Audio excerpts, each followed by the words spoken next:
পাকিস্তানের একটি দ্বীপে দাজ্জাল বন্দী আছে।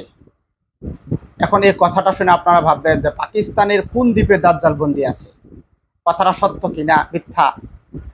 আমি কিছুক্ষণ বিশ্লেষণ করব এবং বিশ্লেষণ শোনার পরে আপনারাই হয়তো বলবেন যে কোনো একটা রহস্য অবশ্যই তো আছে। এই জন্য সম্পূর্ণ ঘটনাটা এবং ভিডিওটা দেখুন, তারপর আপনারাই অনেক কিছুই অনুধাবন করতে পারবেন। দেখেন, একটা হাদিসে আছে দাজ্জাল কোথায় আছে এ ব্যাপারে কিন্তু একটা হাদিস স্পষ্ট সহিহ হাদিসের ভিতরে বর্ণনাই আছে। তামিমে দারির হাদিসটি অনেকেই জানেন যে তামিমে দারি এক সময় তিনি সমুদ্র পথে ব্যবসা করতেছিলেন খ্রিস্টান থাকা অবস্থায়। তখন সমুদ্র আরব সাগরে তিনি তাদের জাহাজটা চালাচ্ছিলেন। হঠাৎ করে ঝড়ের কবলে পড়ে জাহাজের নিয়ন্ত্রণ হারিয়ে যায়। জাহাজের নিয়ন্ত্রণ হারিয়ে বাতাসের কবলে পড়ে কোন দিকে গেছে এটা কিন্তু তামিমে দারি নিজেও তিনি টের পান নাই। তারপরে এক পর্যায়ে এমন এক দ্বীপের কাছে ওই জাহাজটা ভিড়ার পরে তারা ওই দ্বীপে নামলেন। নামার পরে আপনারা সকলেই জানেন তামিমে দারি সেখানে ওই এক গির্জার এক গোয়েন্দার সাথে তার সাক্ষাৎ হয়। ওই গোয়েন্দার সাথে অনেকক্ষণ কথাবার্তা তার হয় এবং গোয়েন্দাকে এক পর্যায়ে বলে যে তুমি কে? তখন গোয়েন্দা বলে আমি হলাম একজন গোয়েন্দা, আমার মালিক আছে ওই গির্জায়, ওই গির্জার মালিক আমাকে পাঠাইছে তোমাদেরকে দেখার জন্য এবং তোমাদেরকে তার কাছে নিয়ে যাওয়ার জন্য। তামিমে দারি বলেন তখন আমি ওই জাসাসা ওই গোয়েন্দার সাথে ওই গির্জার এখানে যাই। যাওয়ার পর এক বিশাল আকৃতির পাবড়ি চুল, এলোমেলো উস্কো খুস্কো চুল এবং বিশাল আকৃতির ভয়ানক এক লোককে দেখলাম, তার হাত ঘাড়ের সাথে বাঁধা। তখন ওনার সাথে ওই তামিমে দারি অনেক কথোপকথন হয়। এগুলি আরেকদিন ইনশাআল্লাহ যদি হয় আলোচনা করব। কথোপকথন হওয়ার পরে শেষ পর্যায়ে ওই বাবরি চুল উস্কো খুস্কো চুলের বিশাল ভয়ানক ব্যক্তিটা বলতেছে যে আমি তো এখন বাধা আছি, আমি অচিরেই পৃথিবীর বুকে বিচরণ করব এবং ক্ষমতা, সারা বিশ্বের ক্ষমতা আমার হাতে নিব এবং আমিই হলাম দাজ্জাল। এই কথাটা কিন্তু তামিমে দাজ্জাল ওই সময় বলে দিয়েছে। তামিমে দারি ওই দ্বীপ থেকে যখন আবার আরবে চলে যান, যাওয়ার পরে মদিনায় এসে যখন ইসলাম গ্রহণ করেন, ইসলাম গ্রহণ করার পরে আল্লাহ রসুল সাল্লাল্লাহু আলাইহি ওয়াসাল্লামের সাথে তামিমে দারি এই দাজ্জালের এই পুরা বিষয়টা নিয়ে পুরা কথোপকথন প্রশ্নোত্তর সহ সবগুলো তিনি আল্লাহ রসুল সাল্লাল্লাহু আলাইহি ওয়াসাল্লামের কাছে আলোচনা করেন। আল্লাহ রসুল সাল্লাল্লাহু আলাইহি ওয়াসাল্লাম আলোচনা শোনার পরে একদিন মিম্বারে উঠে আল্লাহ রসুল সকলকে একত্র করলেন। একত্র করার পরে বললেন যে আজকে তোমাদেরকে এমন একটি ঘটনা শোনাবো যেই ঘটনাটি সত্য।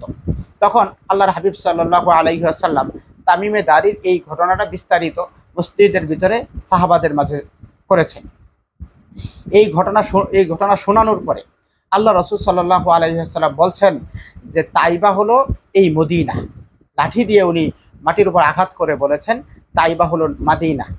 এই আঘাত করার পরে তারপরে তিনি বলছেন যে তামিমে দারি যে দাজ্জালকে দেখছেন এটা অবশ্যই সত্যই দেখছেন। এবং আল্লাহ রসুল সাল্লাল্লাহু আলাইহি ওয়াসাল্লাম বলছেন এই দাজ্জাল সে অবস্থান করতেছে ইয়েমেন এবং সিরিয়ার সেই সমুদ্রের ভিতরে অবস্থান করতেছে।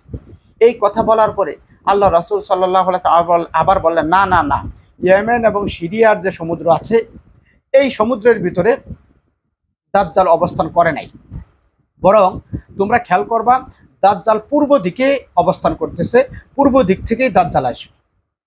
এখন দেখেন ইয়েমেন এবং সিরিয়ার কথাটা আল্লাহ রসুল ইয়েমেনের কথাটা বলার পরেও কিন্তু তিনি কেটে দিয়ে বলছেন না, পূর্ব দিক থেকে দাজ্জাল আসবে। এখন যেখানে পূর্ব দিক থেকে দাজ্জাল আসবে এই কথা বলার পরে আল্লাহ রসুল সাল্লাল্লাহু আলাইহি ওয়াসাল্লাম লাঠি দিয়ে পূর্ব দিকে ইশারাও করেছেন। এখন মদিনায় বসে লাঠি দিয়ে পূর্ব দিকে ইশারা করেছেন। এখন যদি আমরা মানচিত্রের ভিতরে আমরা যারা মানচিত্র সম্পর্কে গবেষণা করে আমরা জানি, তার আমরা লক্ষ্য করব মানচিত্র থেকে মদিনা থেকে মানচিত্র যদি সোজা পূর্ব দিকে ধরা হয় তাহলে ডাইরেক্টলি পাকিস্তানের একটা আপনার এই দ্বীপ আছে এস্তলা দ্বীপ, এই এস্তলা দ্বীপটা হতে পারে। আবার ইয়েমেন এবং সিরিয়ার সাগরের ভিতরেও দুইটা দ্বীপ আছে। যেহেতু ওই দ্বীপের কথাটা আল্লাহ রাসূল নিজেই নাকচ করে দিয়েছেন, সুতরাং সেই দুই দ্বীপে দাজ্জাল থাকবে না, এটাই স্বাভাবিক। ভারতে একটি দ্বীপ আছে আর পাকিস্তানে একটি দ্বীপ আছে। এই দুইটা দ্বীপের সম্ভাবনা আছে যে দাজ্জাল এখানে আছে। এখন ইন্ডিয়ার যে দ্বীপ আছে এই দ্বীপের ভিতরে গবেষণা করে দেখা গেছে ইন্ডিয়ার দ্বীপের ভিতরে সেই গির্জাটা নাই, যেই গির্জার ভিতরে দাজ্জাল অবস্থান করতেছে এবং যেই গির্জার কথাটা তামিমে দারি হাদিসের ভিতরে আছে ওই গির্জাটা ইন্ডিয়ার ওই দ্বীপের ভিতরে নেই। তাহলে ইন্ডিয়ার দ্বীপেও থাকার সম্ভাবনা কমে গেল। এখন পাকিস্তানের যে আস্তলা দ্বীপ, এই দ্বীপ এই দ্বীপের ভিতরে আবার ওই যে তামিমে দারি যে আপনার ওই এই গির্জার কথা বলেছে, এই গির্জাটা পাকিস্তানের আস্তলা দ্বীপের ভিতরে একটি গির্জা আছে এবং সেটাকে কালী মন্দির বলা হয়। তাহলে পাকিস্তানের ওই আস্তলা দ্বীপের ভিতরে যদি গির্জাও আছে এবং পাকিস্তানের আস্তলা দ্বীপটা হুবহু আপনার মদিনা থেকে হুবহু পূর্ব দিকে। সুতরাং এই দিক লক্ষ্য করলে বোঝা যায় তামিমে দারির হাদিস অনুযায়ী, আল্লাহ রাসূলের কথা অনুযায়ী পাকিস্তানের সেই দিকেই দাজ্জাল থাকার সম্ভাবনা ৯৯% বোঝা যায়। এজন্য আমরা আরও গবেষণা করব, আরও বোঝার চেষ্টা করব ইনশাআল্লাহ।